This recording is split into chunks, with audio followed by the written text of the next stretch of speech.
한국이 세계 철도 역사를 완전히 뒤바꿔 놓았습니다. 프랑스가 자부심을 가졌던 TGV 기술. 중동 최대 규모인 2,500km 사하라 횡단철도 프로젝트. 프랑스, 독일, 일본이 당연히 독차지할 거라 믿었던 이 거대 사업에서 한국이 전격 선정되자 전 세계가 경악했습니다. 25조 원. 한국 철도 역사상 최대 규모의 해외 수출이었습니다. 하지만 진짜 충격은 지금부터입니다. 이 사건 이후 마치 도미노처럼 이집트, 에티오피아, 수단, 리비아, 모로코까지 중동과 아프리카 전역이 앞다퉈 한국 KTX를 선택하기 시작했습니다. 그리고 그 모든 시작은 프랑스 철도 전문 기자였던 제가 목격한 1분 43초의 기적이었습니다. 지금부터 그 충격적인 진실을 모두 공개하겠습니다. 영상 시작 전 구독과 좋아요, 그리고 어디서 시청하고 계신지 댓글로 공유해주세요. 안녕하세요. 저는 프랑스 파리에서 20년간 철도 전문 기자로 일하고 있는 릭 벨몽입니다. 한국이라는 나라를 처음 알게 된 건 2005년이었죠. 당시 한국이 떼제베 기술을 도입해 KTX를 만들었다는 소식을 들었을 때 저는 코웃음을 쳤습니다. 아시아의 작은 나라가 유럽의 첨단 기술을 흉내낸다고 생각했으니까요. 그때만 해도 제가 얼마나 오만했는지 몰랐습니다. 저는 르탕 페로비에르라는 프랑스 최고의 철도 전문지에서 일하고 있었고 유럽 철도 시스템의 우수성을 전 세계에 알리는 것이 제 사명이라고 믿었습니다. 독일의 이체, 스페인의 아베, 이탈리아의 프레치아로사까지 모두 취재했지만 언제나 프랑스 떼제베가 최고라는 결론에 도달했죠. 320km의 속도 기록, 우아한 디자인, 완벽한 안전성까지 모든 면에서 떼제베는 고속철도의 표준이었습니다. 그러던 2024년 늦은 가을, 편집장이 저를 급히 불렀습니다. 사우디아라비아에서 추진하는 사하라 횡단철도 프로젝트를 취재하라는 특명이었죠. 총 연장 2,500km에 달하는 이 거대한 프로젝트는 중동 역사상 최대 규모의 인프라 사업이었습니다. 프랑스, 독일, 일본, 그리고 한국까지 네 나라가 경쟁에 참여한다는 소식이었습니다. 솔직히 말하면 한국이 참여한다는 소식에 실소가 나왔습니다. 프랑스와 독일, 일본이라면 모를까 한국이 무슨 자격으로 이런 거대 프로젝트에 도전한다는 건지 이해가 안 됐죠. 떼제베 기술을 빌려 쓰는 나라가 원조 국가들과 경쟁한다니 마치 학생이 스승에게 도전하는 것 같았습니다. 출발 전날 밤 저는 이미 기사의 결론을 머릿속에 그려놓고 있었습니다. 프랑스의 압도적인 승리, 유럽 기술의 우수성, 그리고 아시아 국가들의 한계에 대한 분석까지 말이죠. 파리에서 두바이로 향하는 비행기 안에서도 저는 자료를 검토하며 확신에 차 있었습니다. 사막이라는 극한의 환경에서 검증된 기술력을 가진 나라는 프랑스뿐이라고 믿었으니까요. 두바이 공항에 도착해서 리야드행 비행기로 갈아탔을 때 옆자리에 앉은 사람이 한국인이었습니다. KTX 기술팀의 일원이라고 자신을 소개했죠. 저는 예의상 미소를 지었지만 속으로는 동정심마저 들었습니다. 이 혹독한 경쟁에서 그들이 얼마나 버틸 수 있을까 하는 생각이었죠. 리야드에 도착한 첫날, 저는 프랑스 대표단과 함께 숙소로 향했습니다. 섭씨 45도를 넘나드는 폭염에 모두가 지쳐 있었죠. 에어컨이 완비된 호텔에 도착했을 때 우리는 안도의 한숨을 내쉬었습니다. 내일부터 시작될 현장 답사와 기술 평가를 위해 충분한 휴식이 필요했으니까요. 그런데 호텔 로비에서 놀라운 광경을 목격했습니다. 한국 팀은 이미 현장에서 돌아온 모습이었고 베두인 부족 대표들과 회의를 진행하고 있었죠. 통역을 통해 들리는 대화 내용은 더욱 충격적이었습니다. 낙타 이동 경로, 모래폭풍 패턴, 지하수 위치까지 세밀한 현지 정보를 수집하고 있었던 겁니다. 프랑스 기술 책임자가 비웃으며 말했습니다. 쓸데없는 시간 낭비라고 고속철도는 기술력으로 승부하는 거지 낙타 걱정을 할 필요는 없다고 말이죠. 저도 그의 의견에 동의했습니다. 최첨단 기술 앞에서 사막의 동물들이 무슨 변수가 되겠습니까? 다음 날 아침 시험 운행 구간인 리야드 외곽 사막지대로 이동했습니다. 네 나라가 각자 준비한 시험 차량이 나란히 서 있는 모습은 장관이었죠. 프랑스의 떼제베는 여전히 우아했고 독일의 이체에는 견고해 보였으며 일본의 신칸센은 정교함이 돋보였습니다. 그리고 한국의 KTX는 뭔가 달랐습니다. 차량 외부에 사막 특별 사양이라는 표시가 있었고 일반적인 KTX와는 다른 설계가 눈에 띄었죠. 저는 속으로 생각했습니다. 아무리 개조를 해도 원본을 넘을 수는 없다고, 떼제베의 아류작이 진품을 이길 수는 없다고 말입니다. 시험 운행을 앞두고 각국 대표단이 브리핑을 진행했습니다. 프랑스는 속도와 안정성을, 독일은 내구성을, 일본은 정시성을 강조했죠. 그런데 한국의 발표는 예상과 달랐습니다. 사막 환경 적응 시스템, 동물 회피 기술, 현지 문화 존중 설계 같은 낯선 용어들이 나왔습니다. 저는 메모장에 한국 마이너스 비현실적 접근이라고 적었습니다. 고속철도의 본질은 빠르고 안전하게 이동하는 것인데 왜 낙타를 신경 써야 하는지 이해할 수 없었죠. 게다가 한국팀이 3년간 현지 조사를 했다는 말을 듣고는 더욱 어이가 없었습니다. 기술력이 부족하니 시간으로 때우려는 것처럼 보였으니까요. 사우디 평가단의 대표가 시험 운행 규칙을 발표했습니다. 20km 구간을 시속 300km 이상으로 주행하면서 안전성, 쾌적성, 현지 적응성을 종합적으로 평가한다는 내용이었죠. 특히 예고 없이 나타날 수 있는 돌발 상황에 대한 대처 능력도 중요한 평가 항목이라고 강조했습니다. 프랑스 팀은 자신만만했습니다. 떼제베는 이미 모로코와 알제리에서 사막 구간을 운행한 경험이 있었으니까요. 저 역시 프랑스의 우승을 확신하며 카메라를 준비했습니다. 역사적인 순간을 놓치고 싶지 않았죠. 첫 번째로 독일 이체해가 출발했습니다. 견고한 독일 기술답게 초반에는 안정적으로 달렸지만 10km 지점에서 갑작스럽게 속도가 떨어지기 시작했습니다. 사막의 미세모래가 냉각 시스템에 침투한 것이 원인이었죠. 결국 12km 지점에서 완전히 멈춰 섰습니다. 두 번째는 일본 신칸센이었습니다. 역시 정교한 일본 기술은 인상적이었지만 극심한 열기에 전자 시스템이 오작동을 일으켰습니다. 8km 지점에서 비상 정지했죠. 일본 기술진의 당황한 표정이 아직도 생생합니다. 이제 프랑스의 차례였습니다. 저는 펜을 들고 승리의 기사를 쓸 준비를 했죠. 떼제베는 우아하게 출발했고 순식간에 300km까지 가속했습니다. 5km, 10km를 무난하게 통과했죠. 그런데 13km 지점에서 갑자기 경고음이 울렸습니다. 엔진 과열이었습니다. 프랑스 기술진이 필사적으로 대응했지만 사막의 열기는 예상보다 훨씬 가혹했습니다. 15km 지점에서 떼제베도 멈춰섰죠. 저는 믿을 수 없었습니다. 유럽 최고의 기술이 사막 앞에서 무릎을 꿇다니요. 마지막은 한국이었습니다. 솔직히 다른 나라들이 모두 실패한 상황에서 한국이 성공할 거라고는 아무도 기대하지 않았죠.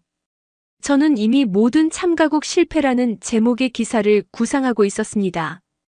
그런데 KTX가 출발하자마자 뭔가 달랐습니다. 차량 하부에서 미세한 바람이 나와 모래를 날려버리고 있었고 특수 코팅된 차체는 열기를 반사하고 있었죠. 속도는 꾸준히 305km를 유지했습니다.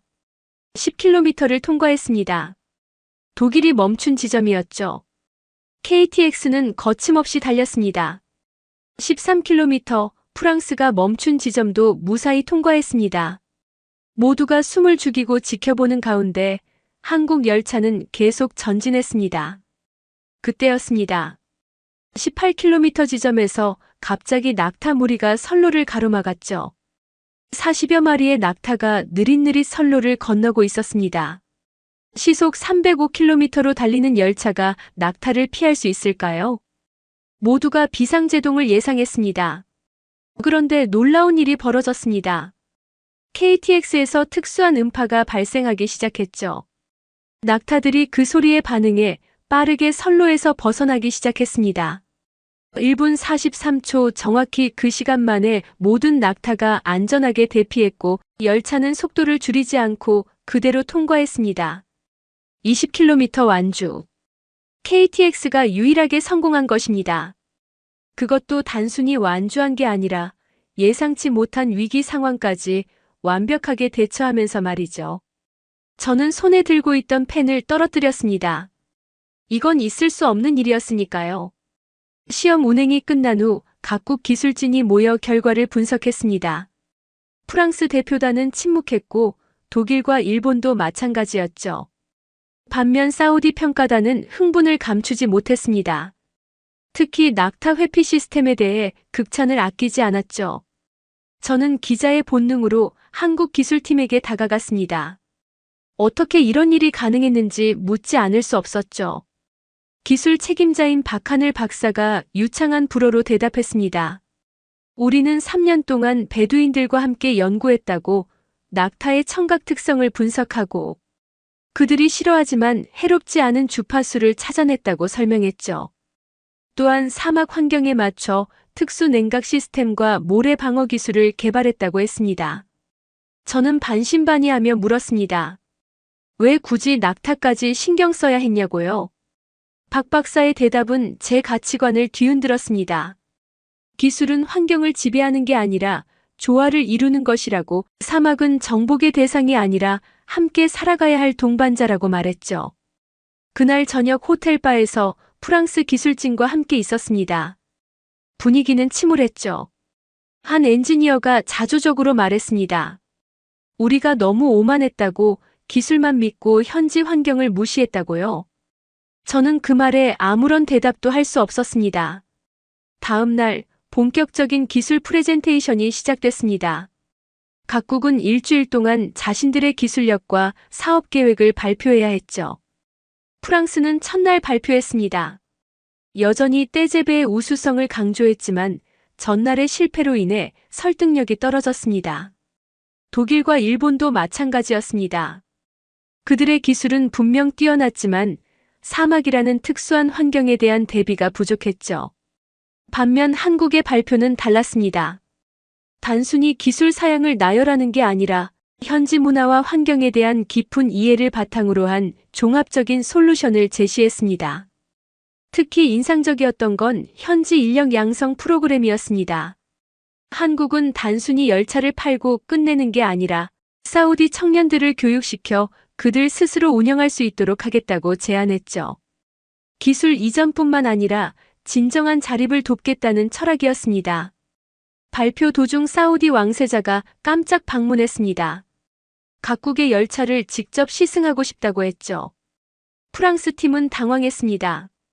전날 시험 운행에서 손상된 부분을 완전히 복구하지 못한 상태였으니까요. 왕세자는 먼저 KTX에 탑승했습니다. 저도 기자 자격으로 동승할 수 있었죠. 열차가 출발하자마자 느낄 수 있었습니다. 이건 단순한 이동수단이 아니라는 것을요. 실내는 쾌적했고 소음은 거의 없었으며 무엇보다 사막의 열기가 전혀 느껴지지 않았습니다. 주행 중에 왕세자가 커피를 주문했습니다. 시속 300km로 달리는 상황에서 말이죠. 승무원이 커피를 따르는 동안 컵에서는 단 한 방울도 흘러넘치지 않았습니다. 왕세자는 감탄했습니다. 이런 안정성이 어떻게 가능하냐고 물었죠. 박 박사가 설명했습니다. 한국의 산악 지형에서 개발된 능동형 서스펜션 기술이 사막의 지형 변화에도 완벽하게 적응한다고요. 또한 실시간으로 선로 상태를 스캔하여 미세한 진동까지 제어한다고 했습니다. 그때 또다시 낙타 무리가 나타났습니다. 이번엔 더 많은 수였죠. 왕세자는 긴장했지만 열차는 이전과 똑같이 음파 시스템을 작동시켰습니다. 낙타들은 신속하게 대피했고 우리는 속도를 줄이지 않고 통과했습니다. 왕세자가 물었습니다. 이 시스템이 다른 동물에게도 적용되냐고요? 박 박사는 그렇다고 대답했습니다. 사막여우, 도마뱀, 심지어 정갈까지 감지하고 대피시킬 수 있다고 했죠. 생명을 존중하는 기술이라는 설명이 이어졌습니다. 시승이 끝난 후 왕세자는 의미심장한 말을 했습니다. 한국은 사막과 대화하는 법을 알고 있다고, 이것이야말로 진정한 기술이라고 말이죠. 저는 그 순간 깨달았습니다. 내가 얼마나 좁은 시각으로 세상을 봐왔는지를요. 그날 밤 저는 호텔방에서 오랫동안 고민했습니다. 이미 쓰기 시작한 기사를 모두 지웠죠. 프랑스 기술의 우수성이라는 제목 대신 겸손의 교훈이라는 새로운 제목을 적었습니다. 하지만 그것도 마음에 들지 않아 다시 지웠습니다. 취재 일정 중간에 흥미로운 일이 있었습니다. 한국 팀이 현지 학교를 방문한다는 소식을 들었죠. 무슨 퍼포먼스인가 싶어 따라갔는데 그들은 진심으로 아이들에게 과학 교육을 하고 있었습니다. KTX의 원리를 쉽게 설명하고 아이들의 꿈을 들어주었죠. 한 아이가 물었습니다. 나도 나중에 이런 기차를 만들 수 있냐고요?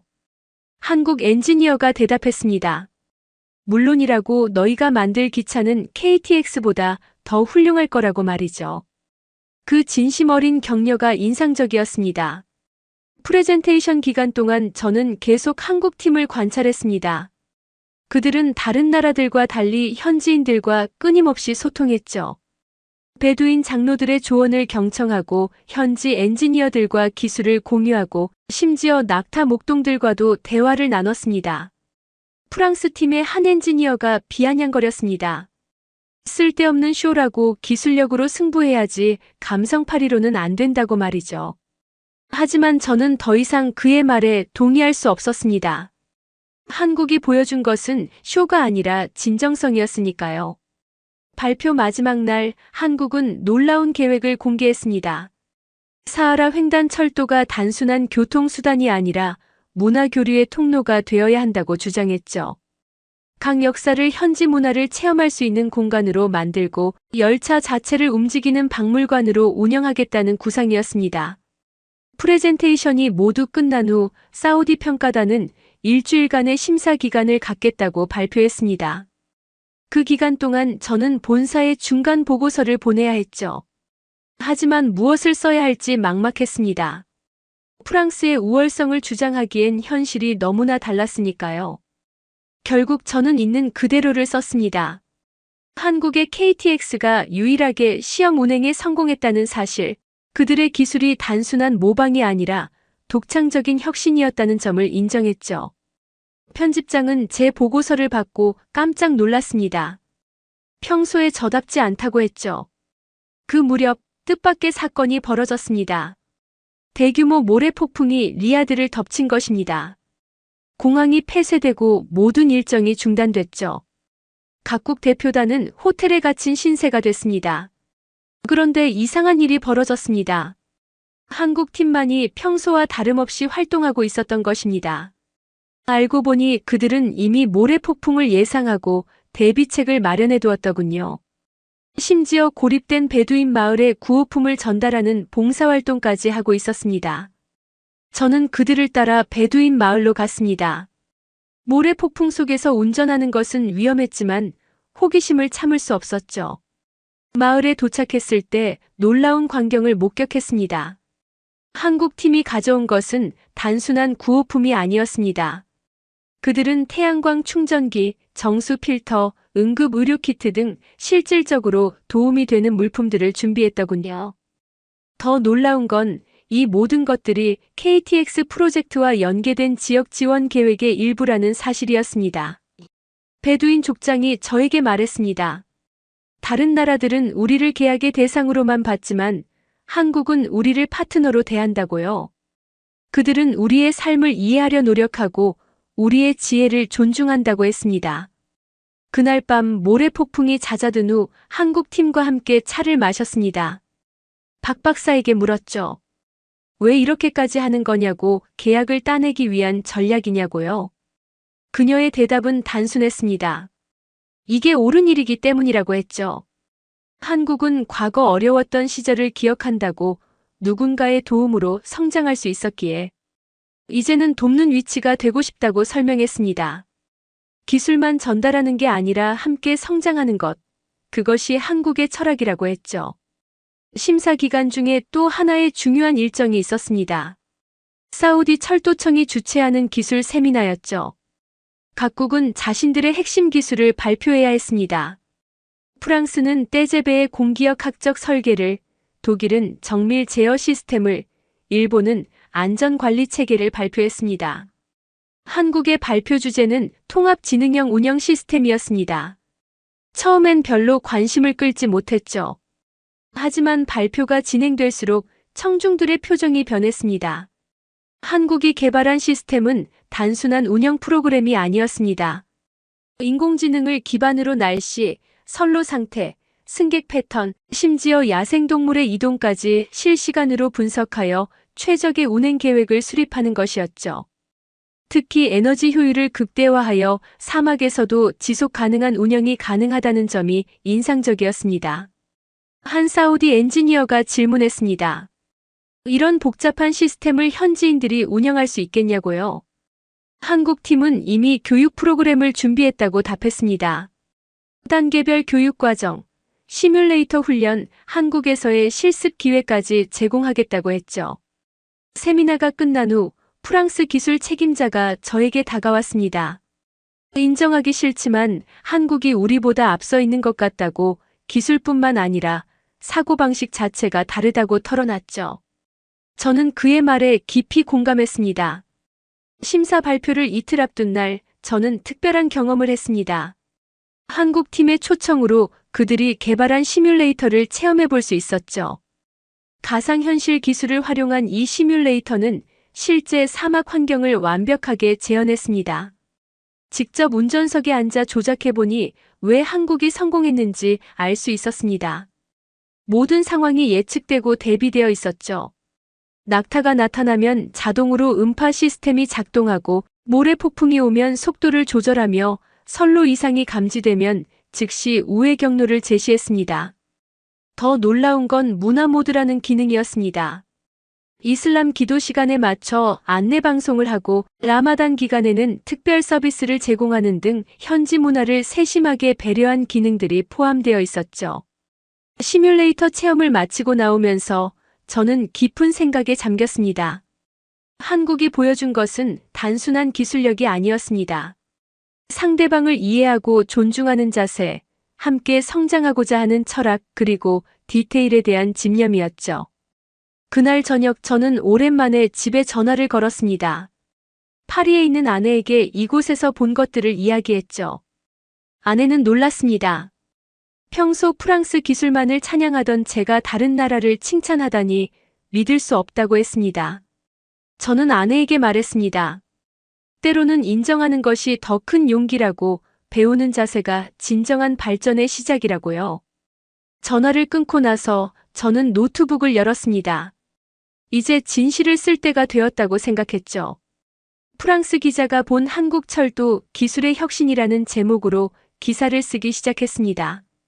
한국이 어떻게 떼제베의 기술을 받아들여 자신만의 것으로 발전시켰는지, 그리고 어떻게 기술을 넘어선 가치를 창조했는지를 상세히 기록했죠. 기사를 쓰면서 깨달았습니다. 진정한 기술 강국은 최고의 기술을 가진 나라가 아니라 그 기술로 사람들의 삶을 개선하는 나라라는 것을요. 한국은 바로 그것을 실천하고 있었습니다. 심사 결과 발표 전날 밤 리야드의 고급 호텔에서 각국 대표단을 위한 만찬이 열렸습니다. 표면적으로는 화기애애한 분위기였지만 그 속에는 팽팽한 긴장감이 흐르고 있었죠. 모두가 내일의 결과를 예상하려 애쓰고 있었습니다. 저는 프랑스 대표단과 함께 앉아 있었지만 마음은 편치 않았습니다. 이미 제 기사는 파리 본사로 송고된 상태였고, 편집장으로부터 격렬한 항해 전화를 받은 터였죠. 왜 프랑스가 아닌 한국을 칭찬하는 기사를 쓰느냐는 질책이었습니다. 만찬 중에 사우디 교통부 장관이 짧은 연설을 했습니다. 이번 프로젝트가 단순한 철도 건설이 아니라 중동의 미래를 바꿀 대역사라고 강조했죠. 그리고 의미심장한 말을 덧붙였습니다. 기술보다 중요한 것은 철학이라고, 사막을 이해하는 자만이 사막을 건널 수 있다고 말입니다. 만찬이 끝난 후 저는 호텔 테라스로 나갔습니다. 멀리 보이는 사막의 야경이 아름다웠죠. 그곳에서 뜻밖의 사람을 만났습니다. 박하늘 박사였습니다. 그녀도 내일 발표를 앞두고 잠이 오지 않는 모양이었죠. 우리는 자연스럽게 대화를 나눴습니다. 저는 솔직하게 고백했죠. 처음엔 한국을 무시했다고 하지만 이제는 생각이 완전히 바뀌었다고 말입니다. 박 박사는 미소를 지으며 말했습니다. 우리도 처음엔 프랑스 기술이 넘을 수 없는 벽이라고 생각했다고요. 하지만 한국은 포기하지 않았다고 했습니다. 프랑스의 기술을 배우되 한국만의 가치를 더했다고요. 빨리빨리 문화가 만든 신속한 대응력, 정이 많은 국민성이 만든 세심한 배려, 그리고 어려움을 극복한 역사가 만든 도전 정신이 합쳐진 결과라고 설명했죠. 박 박사가 물었습니다. 프랑스는 왜 현지화에 실패했다고 생각하느냐고요? 저는 잠시 고민하다 대답했습니다. 아마도 우리가 너무 우월하다고 믿었기 때문이라고, 우리 방식이 최고라고 확신했기에 다른 방식을 인정하지 않았다고 말이죠. 그녀는 고개를 끄덕였습니다. 그리고 말했죠. 기술은 결국 사람을 위한 것이라고, 사람을 이해하지 못하는 기술은 실패할 수밖에 없다고요. 그 말이 제 가슴에 깊이 새겨졌습니다. 드디어 운명의 날이 밝았습니다. 사우디 왕실 회의장에는 각국 대표단과 언론인들이 모여 있었죠. 발표 시간이 가까워질수록 긴장감은 더욱 고조됐습니다. 프랑스 대표단은 여전히 희망을 버리지 않고 있었지만 저는 이미 결과를 예감하고 있었습니다. 사우디 철도청장이 단상에 올랐습니다. 그는 먼저 모든 참가국에 감사를 표했죠. 각국이 보여준 기술력은 모두 인상적이었다고 평가했습니다. 하지만 이번 프로젝트에는 기술 이상의 것이 필요하다고 강조했습니다. 그리고 드디어 결과를 발표했습니다. 대한민국 KTX 컨소시엄이 우선 협상 대상자로 선정됐다는 것이었죠. 장내는 술렁였습니다. 프랑스 대표단의 얼굴은 창백해졌고 독일과 일본도 충격을 감추지 못했습니다. 철도청장은 선정 이유를 상세히 설명했습니다. 한국은 기술적 우수성뿐만 아니라 현지 환경에 대한 깊은 이해, 문화적 배려, 그리고 지속 가능한 운영 방안을 제시했다고 평가했죠. 특히 현지 인력 양성과 기술 이전 계획이 높은 점수를 받았다고 덧붙였습니다. 가장 인상적이었던 것은 왕세자의 추가 발언이었습니다. 그는 직접 마이크를 잡고 말했죠. 한국은 사막과 대화하는 법을 보여줬다고, 낙타를 위협이 아닌 이웃으로 대하는 그들의 자세가 우리의 마음을 움직였다고 말입니다. 발표가 끝난 후 장내는 혼란스러웠습니다. 각국 기자들은 앞다퉈 기사를 송고했고 대표단들은 긴급 회의를 소집했죠. 저는 그 와중에 조용히 자리를 떠났습니다. 이미 쓸 기사의 내용은 정해져 있었으니까요. 호텔로 돌아오는 길에 프랑스 대사를 만났습니다. 그는 저에게 물었죠. 정말 한국이 우리보다 나은가 하고요. 저는 잠시 망설이다 대답했습니다. 적어도 이 프로젝트에서는 그렇다고, 우리가 배워야 할 점이 많다고 말이죠. 대사는 씁쓸하게 웃었습니다. 그리고 말했죠. 당신이 쓴 기사를 읽었다고 처음엔 화가 났지만 결국은 맞는 말이라는 걸 인정할 수밖에 없었다고요. 우리가 너무 오만했다고, 이제는 변해야 할 때라고 덧붙였습니다. 그날 오후 예상치 못한 제안을 받았습니다. 한국 대표단이 저를 초대한 것이었죠. 그들은 제 기사를 읽었다며 공정하고 객관적인 시각에 감사한다고 했습니다. 그리고 놀라운 제안을 했습니다. 한불 철도협력위원회를 만들 계획인데 거기에 자문위원으로 참여해달라는 것이었습니다. 프랑스와 한국의 기술을 융합하여 더 나은 미래를 만들고 싶다고, 그 과정에서 제 경험과 식견이 큰 도움이 될 거라고 설득했죠. 저는 깊은 고민에 빠졌습니다. 20년간 몸담았던 언론사를 떠나는 것은 쉬운 결정이 아니었으니까요. 하지만 동시에 새로운 도전에 대한 설렘도 느꼈습니다. 단순히 관찰하고 비평하는 것이 아니라 직접 참여하여 변화를 만들 수 있다는 생각에 가슴이 뛰었죠. 그날 밤 저는 파리에 있는 아내와 긴 통화를 했습니다. 제 고민을 털어놓았죠. 아내는 의외로 쉽게 대답했습니다. 당신이 진정으로 하고 싶은 일을 하라고 이미 당신의 목소리에서 답을 들었다고 말이죠. 결국 저는 한국의 제안을 받아들였습니다. 20년간의 기자 생활을 마감하고 새로운 도전을 시작하기로 한 것이죠. 파리 본사에 사직서를 제출했을 때 편집장은 끝까지 만류했습니다. 하지만 제 결심은 확고했습니다. 한불철도협력위원회의 첫 회의는 서울에서 열렸습니다. 생애 처음으로 한국 땅을 밟았을 때 묘한 감정이 들었죠.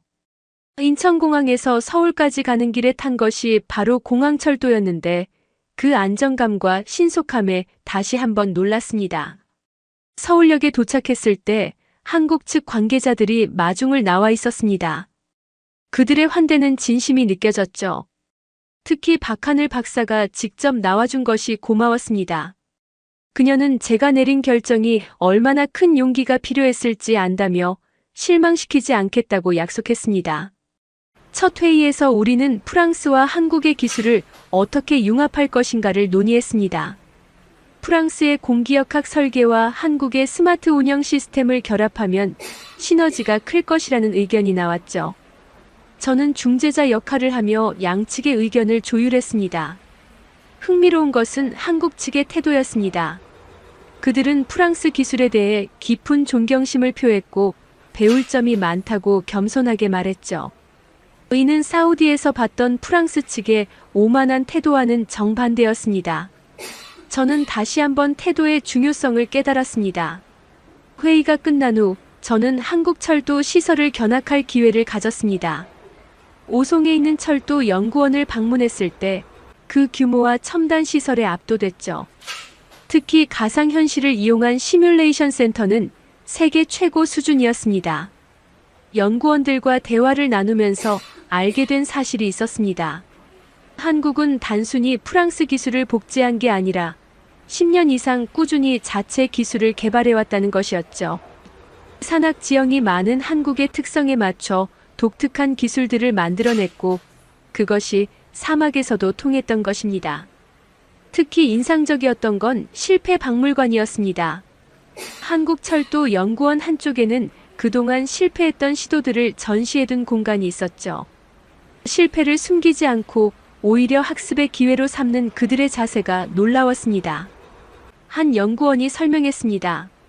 실패 없이는 혁신도 없다고 중요한 것은 같은 실패를 반복하지 않는 것이라고 말이죠. 프랑스였다면 절대 실패를 공개하지 않았을 텐데 한국은 그것마저도 자산으로 만들고 있었습니다. 서울에서의 일정을 마치고 부산으로 이동했습니다. 당연히 KTX를 탔죠. 서울에서 부산까지 2시간 반, 그 짧은 시간 동안 한국이라는 나라를 관통하는 특별한 경험이었습니다. 차창 밖으로 보이는 풍경은 끊임없이 변했지만 열차는 한결같이 안정적이었습니다. 부산역에 도착했을 때 한 가지 깨달음이 있었습니다. KTX는 단순한 교통수단이 아니라 한국을 하나로 연결하는 혈관이었다는 것이죠. 프랑스의 떼제베도 훌륭하지만 한국만큼 일상생활에 깊이 스며들어 있지는 않았습니다. 부산에서는 현대로템의 공장을 방문했습니다. 거대한 공장에서 KTX가 만들어지는 과정을 직접 볼 수 있었죠.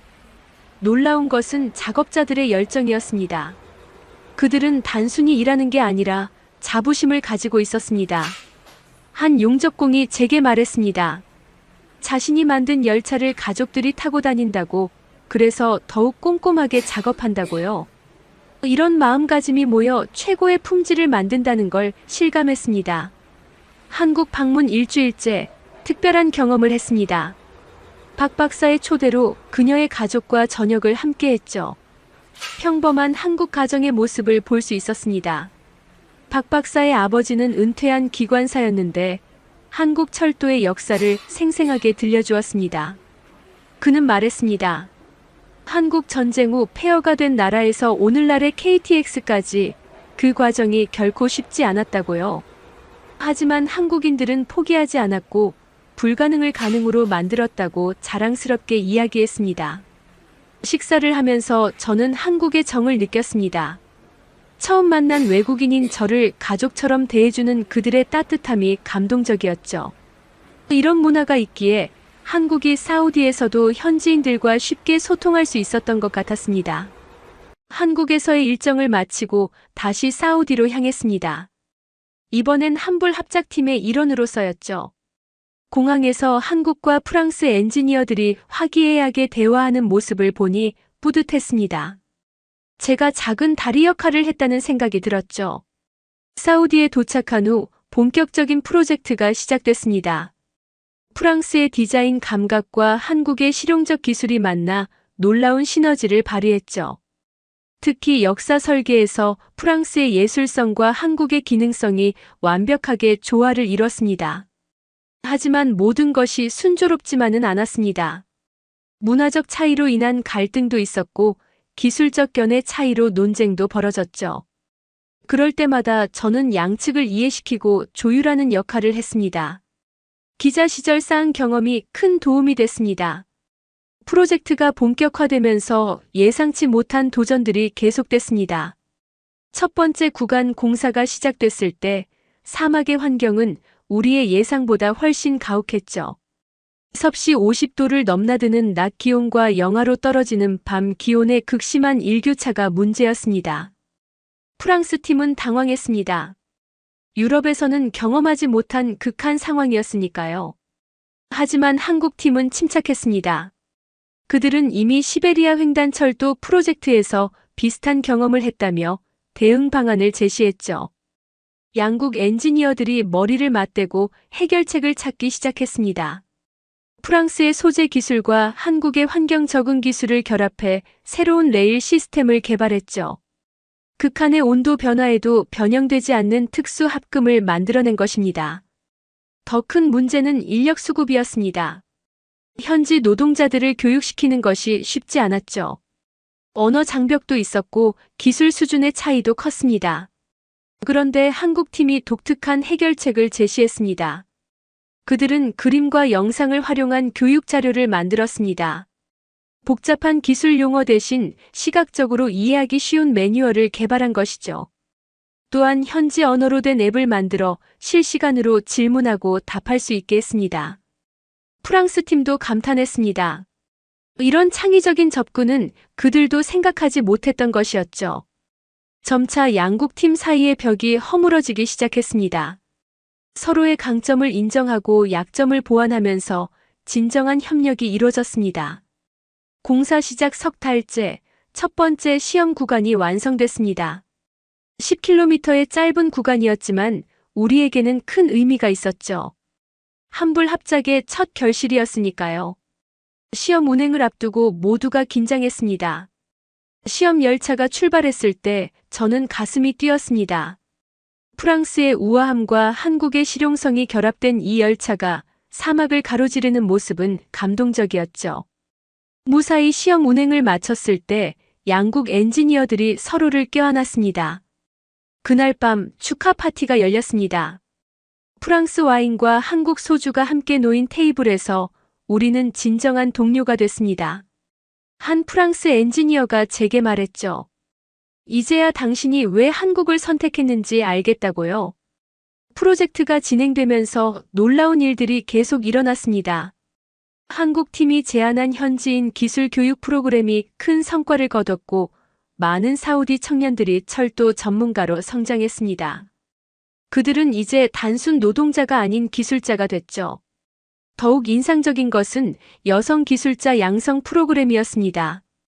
보수적인 사우디 사회에서 쉽지 않은 도전이었지만 한국 팀은 포기하지 않았죠. 여성 전용 교육 시설을 만들고 한국의 여성 엔지니어들이 직접 교육을 담당했습니다. 박하늘 박사가 이 프로그램을 주도했습니다.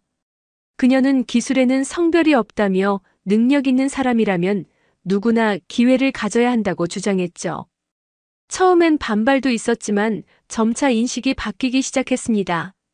1년이 지났을 때 첫 번째 여성 기관사가 탄생했습니다. 25살의 파티마라는 청년이었죠. 그녀가 KTX를 운전하는 모습을 본 사우디 언론은 역사적 순간이라고 대서특필했습니다. 프로젝트는 순조롭게 진행됐고 첫 번째 정식 구간인 리야드 마이너스 담맘 노선이 개통을 앞두게 됐습니다. 500km가 넘는 이 구간은 사우디 동서를 연결하는 대동맥이 될 예정이었죠. 개통을 한 달 앞둔 시점에서 뜻밖의 위기가 찾아왔습니다. 대규모 모래 폭풍이 예보된 것이었죠. 기상청은 50년 만에 최악의 폭풍이 될 거라고 경고했습니다. 일부에서는 개통을 연기해야 한다는 의견도 나왔습니다. 하지만 한불 합작팀은 다른 생각이었습니다. 오히려 이 폭풍이 우리 시스템을 검증할 최고의 기회라고 봤죠. 프랑스 팀의 방풍 설계와 한국 팀의 자동 대응 시스템이 진가를 발휘할 때였습니다. 폭풍이 시작됐을 때 우리는 통제실에 모여 있었습니다.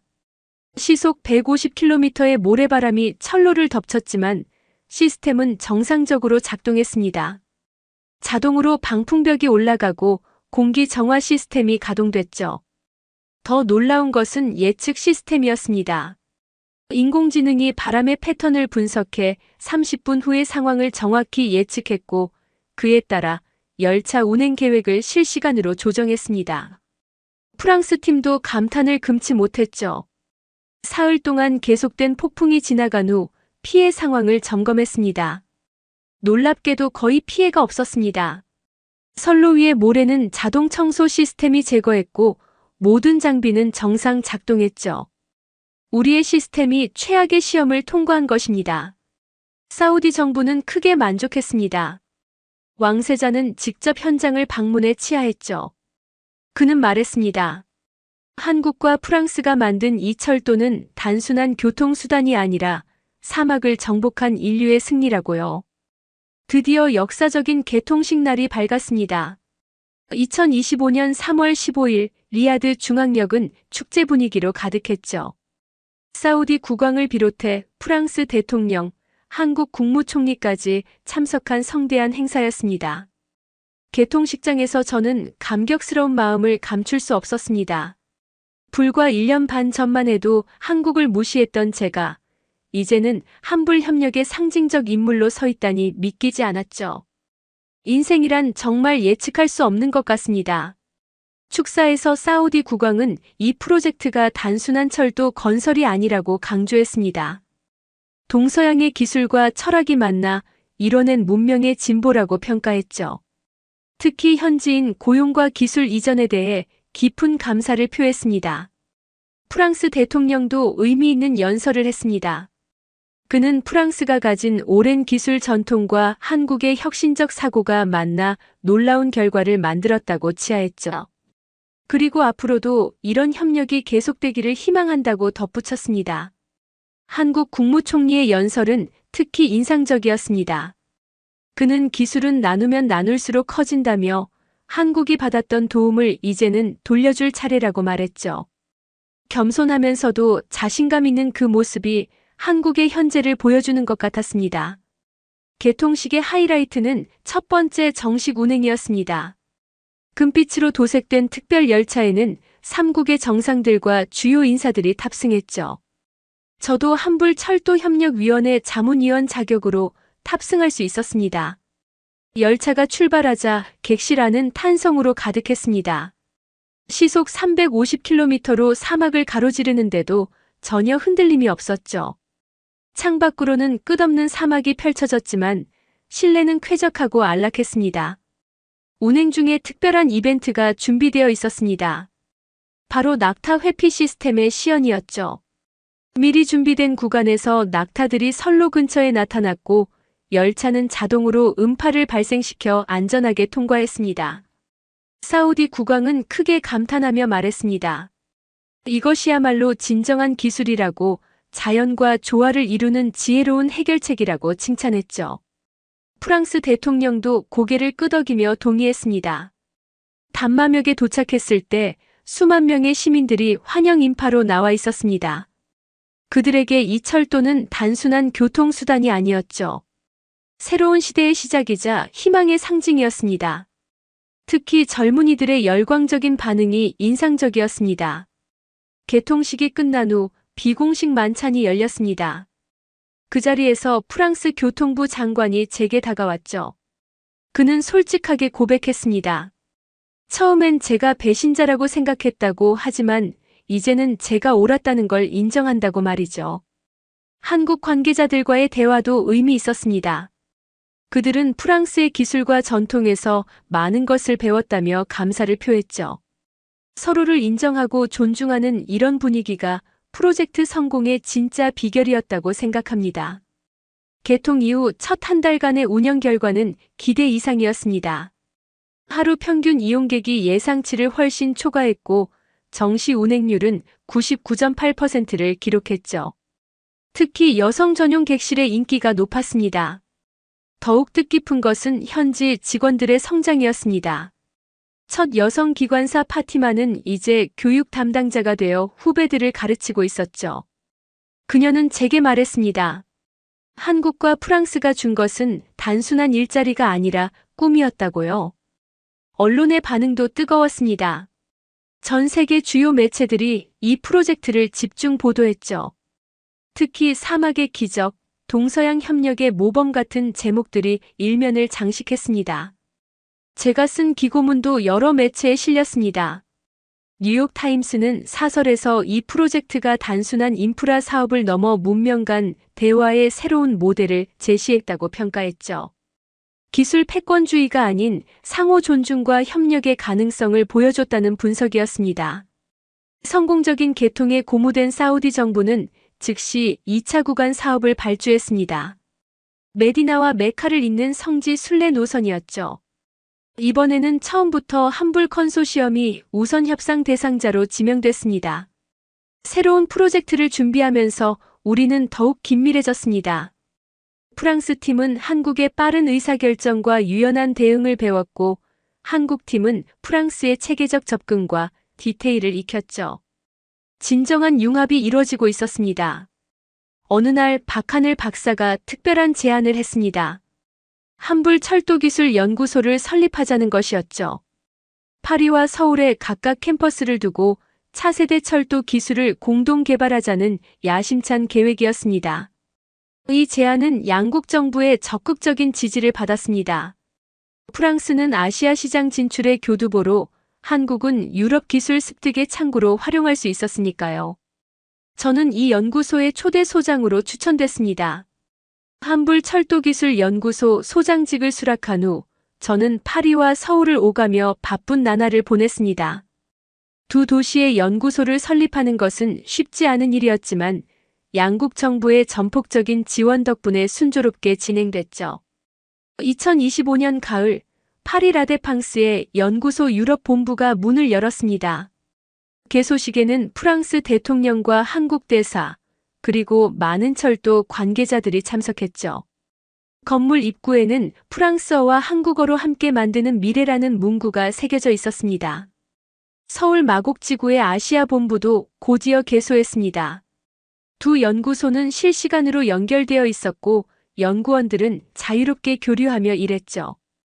프랑스의 이론적 깊이와 한국의 실용적 접근이 만나 놀라운 시너지를 발휘했습니다. 연구소의 첫 프로젝트는 제로 임팩트 트레인이었습니다.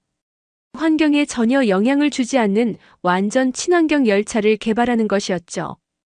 프랑스의 수소 연료 기술과 한국의 에너지 회생 시스템을 결합한 혁신적인 도전이었습니다. 그러던 중 뜻밖의 소식이 들려왔습니다. 유럽연합이 우리 연구소에 특별 프로젝트를 의뢰한 것이었죠. 기후변화로 인한 극한 상황에서도 운행 가능한 차세대 열차를 개발해달라는 요청이었습니다. 이 프로젝트를 계기로 연구소는 국제적인 주목을 받기 시작했습니다. 일본, 독일, 스페인 등 철도 선진국들이 협력을 제안했고 우리는 열린 자세로 이를 받아들였죠. 경쟁이 아닌 협력이 미래라는 믿음 때문이었습니다. 특히 감동적이었던 것은 사우디 프로젝트에 참여했던 현지 엔지니어들이 연구소에 합류한 일이었습니다. 파티마를 비롯한 젊은 기술자들이 파리와 서울로 유학을 왔죠. 그들은 놀라운 열정과 신선한 아이디어로 연구소에 활력을 불어넣었습니다. 2026년 봄 우리는 첫 번째 성과를 발표했습니다. 극지방부터 사막까지 모든 환경에서 운행 가능한 유니버설 트레인의 프로토타입이었죠. 이 열차는 스스로 환경을 감지하고 그에 맞춰 시스템을 조정하는 인공지능을 탑재했습니다. 시험 운행은 노르웨이의 혹독한 겨울 환경에서 시작해 사하라 사막까지 이어졌습니다. 모든 구간에서 완벽한 성능을 보였죠. 특히 인상적이었던 것은 에너지 효율이었습니다. 기존 열차 대비 40%의 에너지만으로 운행이 가능했습니다. 이 성공은 또 다른 기회로 이어졌습니다. 아프리카 연합이 대륙 횡단철도 프로젝트를 제안한 것이었죠. 카이로에서 케이프타운까지 있는 거대한 계획이었습니다. 우리 연구소가 기술 자문을 맡아달라는 요청이었습니다. 프로젝트를 준비하면서 저는 다시 한번 깨달았습니다. 기술이란 결국 사람을 위한 것이라는 사실을요. 아프리카의 수많은 사람들이 이 철도로 인해 새로운 기회를 얻게 될 것이었습니다. 교육, 의료, 일자리 모든 것이 연결될 것이었죠. 그 무렵 저는 자서전을 쓰기 시작했습니다. 1분 43초의 기적이라는 제목이었죠. 사막에서 낙타를 피한 그 짧은 순간이 어떻게 제 인생을 바꿨는지, 그리고 어떻게 세계철도 역사를 바꿨는지를 기록하고 싶었습니다. 책을 쓰면서 많은 사람들을 만났습니다. 한국과 프랑스의 엔지니어들, 사우디의 관계자들, 그리고 무엇보다 이 철도를 이용하는 평범한 사람들이었죠. 그들의 이야기를 들으며 우리가 만든 것이 단순한 철도가 아님을 다시 한번 확인했습니다. 한 베두인 노인이 제게 했던 말이 기억납니다. 그는 평생 낙타를 타고 사막을 건넜는데 이제는 손자와 함께 기차를 탄다고 했죠. 시대는 변해도 사막을 건너는 마음은 같다며 한국과 프랑스가 그 마음을 이해해줘서 고맙다고 했습니다. 연구소는 계속 성장했습니다. 이제는 15개국에서 온 300여 명의 연구원이 일하는 국제기관이 됐죠. 매년 수십 개의 특허를 출원하고 전 세계 철도 프로젝트의 기술을 제공했습니다. 가장 자랑스러운 것은 철도 미래 인재 프로그램이었습니다. 개발도상국의 젊은이들을 선발해 교육하는 이 프로그램은 매년 100명의 인재를 배출했죠. 그들은 자국으로 돌아가 철도 발전에 기여했습니다. 2027년 저는 65세의 나이로 연구소장직에서 은퇴했습니다. 은퇴식에서 박하늘 박사가 제 뒤를 이어 소장이 됐죠. 그녀는 이제 국제적으로 인정받는 철도 전문가가 되어 있었습니다. 은퇴 연설에서 저는 말했습니다. 진정한 기술의 힘은 속도나 효율이 아니라 사람들을 연결하는 데 있다고, 그리고 진정한 협력의 의미는 서로의 다름을 인정하고 존중하는 데서 시작된다고 말이죠. 돌이켜보면 참 놀라운 여정이었습니다. 오만한 프랑스 기자였던 제가 한국의 겸손과 지혜를 배웠고 그것이 더 큰 가능성으로 이어졌으니까요. 1분 43초 그 짧은 순간이 제게는 영원한 가르침이 되었습니다. 지금도 저는 가끔 사막을 달리는 기차를 탑니다. 차창 밖으로 낙타들이 평화롭게 풀을 뜯는 모습을 보면 그날의 기억이 생생하게 떠오르죠. 기술과 자연, 전통과 혁신, 동양과 서양이 조화를 이루는 그 아름다운 순간 말입니다. 제 이야기가 누군가에게 작은 영감이 되기를 바랍니다. 편견을 버리고 열린 마음으로 세상을 보면 놀라운 가능성이 펼쳐진다는 것을 기억해 주세요. 그리고 무엇보다 겸손한 자세로 배우려는 마음이 가장 큰 지혜임을 잊지 마시기 바랍니다.